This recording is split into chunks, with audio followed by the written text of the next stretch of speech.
लगा सीएम साहब, इंस्पेक्टर साहब जानकारी क्यों लेकर आई?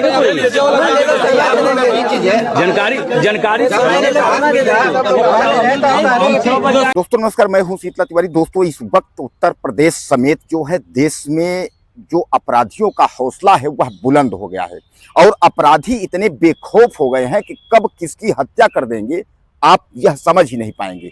यानी इतनी बेखौफ अधिकारी जो है अपराधी आपने कभी देखा नहीं होगा। और अगर हम अधिकारियों और अगर हम प्रशासनिक अगर पुलिस की बात करें तो पुलिस अब धीरे धीरे करके जो है नतमस्तक हो जा रही है इन अपराधियों के पीछे। उत्तर प्रदेश में जिस तरीके से जो है क्राइम यानी अपराध बढ़ता चला जा रहा है कि अपराधियों के हौसले इतने बुलंद हैं कि कब किसको कहां गोली मार देंगे या किस लड़की को उठा करके रेप कर देंगे, यह सोचने वाली बात है। यानी अपराधियों के हौसले जो है बहुत बुलंद हो गए हैं। आज की मैं जो घटना की जिक्र कर रहा हूं यह जो है उत्तर प्रदेश की जौनपुर की है। और मैं आपको बता दूं कि उत्तर प्रदेश का जो जौनपुर शहर है यानी जिला जो जौनपुर है वह जौनपुर में इस वक्त जो है कुछ ज्यादा ही मर्डर और कुछ ज्यादा ही रेप हत्याएं हो रही हैं। यानी जौनपुर उत्तर प्रदेश का जो है एक गढ़ बनता जा रहा है, अपराधियों का एक अड्डा बनता जा रहा है, जहां जो अपराधी के हौसले इतने बुलंद हैं कि आपको मैं बता दूं कि कम से कम जो है दर्जनों से ज्यादा हत्याएं जो है वह जौनपुर में हो गई हैं। लेकिन अब पुलिस प्रशासन की अगर हम बात करें तो पुलिस प्रशासन पर भी अब सवाल जो है उठना शुरू हो गया है, क्योंकि अनुराग यादव की हत्याकांड के बाद जिस तरीके से हीला हवाली हुई, अपराधियों के घर पर बुलडोजर ना चलना, यानी तमाम जो है सवालात पैदा हो गए कि अपराधियों के घर पर बुलडोजर क्यों नहीं चला और इसीलिए जो है अपराधियों के हौसले जो है बुलंद हो गए। ऐसा जो है वहां के कहना है वकीलों का। वकील यह कह रहे हैं कि अनुराग यादव का जो फैसला था उसमें अभी तक जो है नायब तहसीलदार लोग जो है पेंडिंग रखे हुए हैं, जिससे जो अपराधी हैं उनको पता है कि हम लोग अपराध कर देंगे, क्राइम कर देंगे, लेकिन कुछ होना जाना नहीं है। तारीखें चलेगी, मुकदमा चलेगा, अपराधी जेल के सलाखों में होगा, उसके बाद जो है वह जेल से बाहर आ जाएगा। जिस तरीके से हत्यारा परिवार लालता यादव के साथ हुआ, वह भी जेल गया था, वह भी जेल के बाहर आ गया। तो आज जो है अब मैं बता रहा हूं आपको जौनपुर की जो घटना हम लेकर के आए हैं, यह घटना शमशेर चौहान की है। यानी शमशेर की चौहान की हत्या जो है ठाकुरों के झुंड ने जो है उसको दौड़ करके और पीट पीट कर मार डाला। यानी ठाकुरों पर सवाल उठना शुरू हो गया है। आपने देखा था कि प्रयागराज के करछना में जो है ठाकुरों के झुंड ने जो है एक दलित युवक को बुला करके उसके बाद बगीचे में जिंदा जला दिए थे। अब उसके बाद जो है एक दो घटनाएं प्रतापगढ़ में भी आपने सुना था। अब इन घटनाओं के बाद जो है जौनपुर में इन ठाकुरों का जो दबंग ठाकुर है, जो इनके जो झुंड है, यह पहुंचे और उसके बाद पहले तो सूरज कुमार यानी सूरज चौहान को पीटने लगे। और जब तक जो है बचाव में वह पहुंचता है उसका भाई यानी शमशेर चौहान, तब तक जो है सूरज अपने आप को बचा पाता कि उसके ऊपर वह सारे ठाकुर जो है वह हावी हो जाते हैं उसके ऊपर, यानी शमशेर चौहान के ऊपर। और उसको इतना पीटते हैं, पीटते पीटते उसको धारदार असलहे से मारते हैं। उसके बाद असलहों के बाद लाठी डंडे से पीट पीट करके जो है उसकी जो है हत्या कर देते हैं। हालांकि बाद में अस्पताल ले जाते हैं तो डॉक्टर उसको कह देते हैं कि यह जो है मर चुका है, इसकी में जो है कोई जान नहीं है। यानी कहने का तात्पर्य पीट पीट कर मार डाले। अब इन ठाकुरों के आप नाम भी एक बार सुन लीजिए कि ठाकुर कौन कौन है। दरिंदे ठाकुर, इसमें जो है किशन सिंह है, कौशल सिंह है, प्रिंस सिंह है, डब्बू सिंह है और जीसू।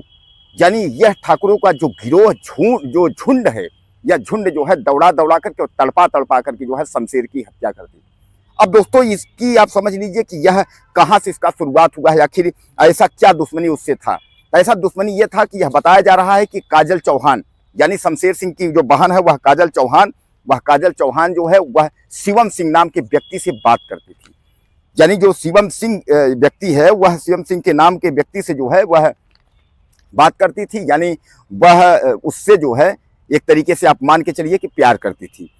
और प्यार के चक्कर में जो है एक बार भागने का भी प्रयास उसने किया था। यानी उसके साथ जो है बहरहाल वो बाहर रहता है, बताते हैं वह मुंबई मनमाड़ में कहाँ रहता है, तो वहाँ जो है उसके पास वह भागने का भी प्रयास किया था। लेकिन घर वालों को समझाने पर जो है वह स्टेशन से वापस लौट आई थी, लेकिन उसने बातचीत बंद नहीं किया था। और उसके बाद जब शमशेर जो है बाहर से नौकरी करके जब बाहर से गाँव आता है, कुछ ही दिन हुआ उसको गाँव आए, तो उसने यह बात समझाने की कोशिश की।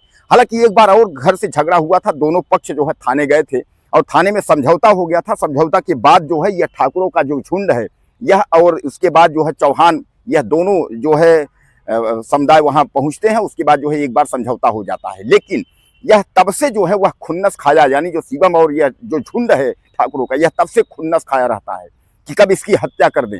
और उसके बाद जो है अचानक उसके दिमाग में ऐसा आता है कि अब ये जो है चूंकि अगर यह जिंदा रहेगा यानी शमशेर जिंदा रहेगा तो हम काजल चौहान से बात नहीं कर पाएंगे, काजल से प्यार नहीं कर पाएंगे, काजल से शादी नहीं कर पाएंगे। यानी जैसा मैं आपको बताया कि काजल से उसकी बहन से जो है शादी तक की जो है बात वहां तक थी कि शादी जो है हम भगा के ले जाएंगे या किसी भी तरीके से जो है इस शादी जो है इससे करेंगे।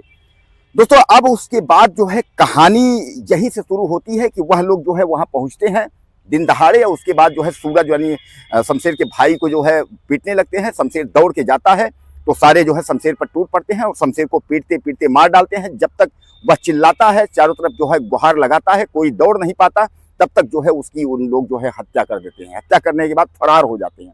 हालांकि इसमें 4 से 5 लोग जो है गिरफ्तार हो चुके हैं, अभी 2-3 लोग फरार हैं। पुलिस चप्पे चप्पे पे निगरानी में है और पुलिस जो है जल्द इनकी गिरफ्तारी की पूरी कोशिश कर रही है और पुलिस इन्हें जो है गिरफ्तार कर लेगी। तो कहने का तात्पर्य यह है कि यह शिवम नाम का जो व्यक्ति है, जिसको मैं बताया कि ये जो है शमशेर सिंह की बहन काजल चौहान से जो है यह प्यार करता था। जहां मैं आपको बताया कि शादी तक की बात हुई थी कि काजल से जो है वह शादी करेगा। दोस्तों सामने जो है आपका रक्षाबंधन है। रक्षाबंधन ज़्यादा दूर नहीं है, जैसा कि आप जानते हैं कि रक्षाबंधन जो है सामने 9 तारीख को है। रक्षाबंधन के पहले ही यानी बहन की जो है जो भाई का जो है जो कलाई में राखी बांधती उसको यह ठाकुर लोग उजाड़ दिए। यानी जिस बहन का एक सपना था कि हमारा भाई जो है हम अपने भाई को कलाई में राखी बांधेंगे, यह गर्व का सपना होता है, ये हम लोगों को संस्कारों की देन है।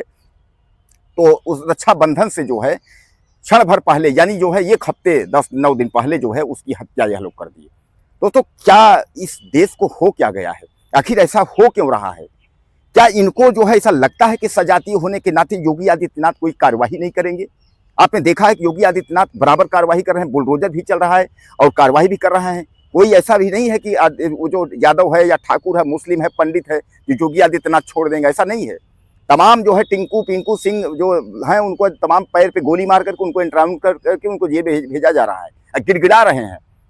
अगर ऐसा होता सजातीय का ऐसा कुछ होता तो इतनी बड़ी घटना प्रयागराज में जो दलित युवक को जलाए थे वो जो है सब बच जाते, लेकिन ऐसा कुछ नहीं है। अब यह ठाकुरों का जो झुंड है अब जब पकड़ाया है तो गिड़गिड़ा रहा है, चिल्ला रहा है, क्योंकि इसको पता है कि अब तो हमको बर्बाद होना है। योगी पुलिस का हाथ है, योगी पुलिस अब छोड़ेगी नहीं। योगी पुलिस अब हमने जो किया तो किया, योगी पुलिस लंगड़ी खिलाते हुए उसके बाद अपना जो है गेम खेलेगी। अब योगी पुलिस जो है किस तरीके से जो है करती है। दोस्तों अब ये जो ठाकुर परिवार है यह मिट्टी में मिल गई, यह बर्बाद हो गए इस तरीके से। ठीक है, आप अगर काजल से प्यार करते थे कोई बात नहीं है, लेकिन ये जरूरी नहीं है कि अगर भाई अगर विरोध कर रहा है तो उसको भाई को रास्ते से हटा दो, भाई को मार डालो। ये तो कोई बात नहीं हुई। दुनिया में इस तरीके से तमाम लोग प्यार करते हैं तो भाई तो मंजूरी नहीं देगा कि हाँ ठीक है बहन तुम इससे प्यार कर लो। भाई तो विरोध करेगा, लेकिन इसका मतलब तो ये नहीं है कि भाई को गोली मार दो, बाप अगर विरोध करे बाप को गोली मार दो। और इस समय जो सोहदे हैं जो नए खून के हैं उनकी यही है कि अगर बहन से प्यार करते हैं, अगर भाई विरोध करता है भाई को मार दो, बाप विरोध करता है बाप को मार दो, चाचा करता है चाचा को मार दो, माँ विरोध करती है तो माँ को मार दो। यानी कहने का तात्पर्य यह है कि अगर हम मतलब निराले हैं, अगर हम जिससे प्यार कर रहे हैं तो वो लोग हमको हरी झंडी दें, हाँ हाँ ठीक है आप लोग प्यार करिए कोई दिक्कत नहीं। कोई भी घर वाला भाई संस्कारिक है तो इस तरीके से तो नहीं करेगा। और प्यार करना गुनाह नहीं है, दुनिया प्यार करती है, लेकिन इस तरीके की हरकत करना कि भाई जो है रोक रहा है, बात करने से मना कर रहा है, तो उसके बाद आप पहुंचो, उसके बाद पीट पीट कर उसकी हत्या कर दो। तो दोस्तों इस तरह जो है यानी भाई के विरोध करने पर बहन के विरोध जो है कि क्यों ऐसा कर रहे हो बहन से, मतलब क्यों तुम बात कर रहे हो इस तरीके से, जो है वह भाई को विरोध करने पर जो है यह लोग उसको जो है कुल्हाड़ी से और असलहे से पीट पीट कर रहे हैं, उसको काट करके उसकी हत्या कर दिए। तो अब इन दरिंदों को जो है प्रशासन जो है किसी भी स्थिति में छोड़ने के मूड में नहीं है। दोस्तों शमशेर सिंह जो है आज वही दुनिया में नहीं है, वह अपनी बहन की इज्जत के लिए जो है अपनी कुर्बानी दे दिया। इस बात को काजल का मजाल है, काजल खुद बोल रही है कि सब यही कह रहे हैं कि तुम्हारे कारण भाई मारा गया। तो सच है कि भाई आपके लिए अगर आप वहाँ अगला बात कर रहे हो, वहाँ दुश्मनी होती है, अगला भाई को अगर पीट पीट कर मार डाले तो दुनिया ये कहेगी कि तुम्हारे कारण जो है उसको भाई को मार दिए। तो कहने का तात्पर्य यह इस तरीके की घटना का अंजाम देना जो है नहीं चाहिए था। इन ठाकुरों ने जो भी किया वह बहुत गलत किया। और लड़की काजल खुद कह रही है कि यह बहुत जो है ठाकुर मनबड़ हैं और ठाकुर बहुत जो है दमन किस्म के हैं और उन्होंने हमारे भाई को मार दिया, वह खुद कह रही है। अब उसको अफसोस हो रहा है। तो दोस्तों रक्षाबंधन के पहले ही जो है एक बहन का जो है हाँ जिस हाथ में कलाई बांधती उसको जो है ठाकुरों का झुंड ने उजाड़ दिया। अब आपकी क्या राय है? अपनी राय मुझे आप ज़्यादा से ज़्यादा दीजिएगा और चैनल को सब्सक्राइब करिएगा। दोस्तों एक बात मैं आपको बताऊं, क्राइम खबरें हम बराबर आपको देते हैं। क्राइम खबरों को बताने का देने का मतलब ये नहीं है कि आपके दिल को ठेस पहुंचे या आप उससे परेशान हो। बताने समझाने का मतलब ये है कि आप सतर्क रहें, सुरक्षित रहें। कोई भी दरिंदा किसी भी वक्त कभी भी आपको मिल सकता है, इसलिए आप सतर्क रहें, अपना ख्याल रखें, अपनों का ख्याल रखें। और आप जागरूक करने के लिए हम आपको जो क्राइम खबरें लेकर के आते हैं और आप तक पहुंचाते हैं, इसलिए आप इस पर जो है सतर्क रहें। नमस्कार।